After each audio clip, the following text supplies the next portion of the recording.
Kuni noshud inson Alloh bilan gaplashibdi. Alloh debdi, men orzu niyatlarim bor edi. Hech o'xshamayapti.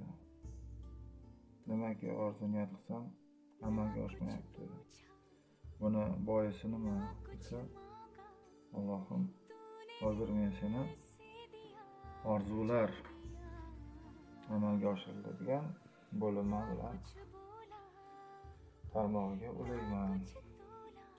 Shular bilan gaplashasan deb. Lekin nima orzu niyat qilgan bo'lsang, hammasini esga ol debdi-da. Orzular amalga oshiriladigan tarmoqqa ulabdi. Alyo debdi. Sizni eshitamiz, orzular amalga oshiriladigan tarmoq desa, meni sizlarga Allohim bog'lari. Shunga ko'rib bersangiz, nimaga meni orzu niyatlarim amalga oshmayapti? Hozir bir soniya desa, bir daqiqa kutiring, biz ko'rib beramiz. Keyin men sizni hamma nima deydi, aligilaringizni topdim debdi. Orzu niyatlaringiz ro'yxatini topdim debdi. Qaysi biridan oxirdan boshlaymi debdi. Noshtadan ha debdi. Ishim menga yoqmaydi. Oyligi kam debsiz. To'g'rimi debdi. Ha.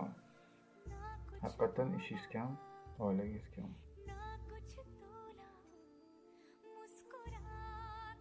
Bolalarim o'ta shumtaka, boshim og'riydi deganingiz bormi degan ekan. Ha. Kimlardadir mashina bor, menda yo'q deganmisiz? Ha. Qo'yingki, 1001 bahonani sanab beribdi. Haligi noshud odam turib yana o'qiyman deb operator aytgan ekan. Yo'q, bo'ldi, men o'zim xatoimni tushundim. Alloh-oqibat noshud odam Xudoga shukr qilishdi. Bergan ne'matlarga shukr qilishni, narsalarni borida qadrlashni o'rganibdi. Shunga bu gapim bilan nima demoqchiman? Bizda bor narsani qadriga yetaylik. Shukrdan to'xtamaylik.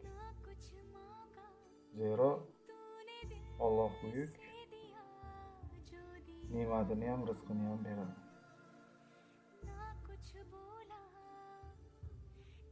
O'zingizni ehtiyot qiling. Qadringiz va qadringiz baland bo'lsin.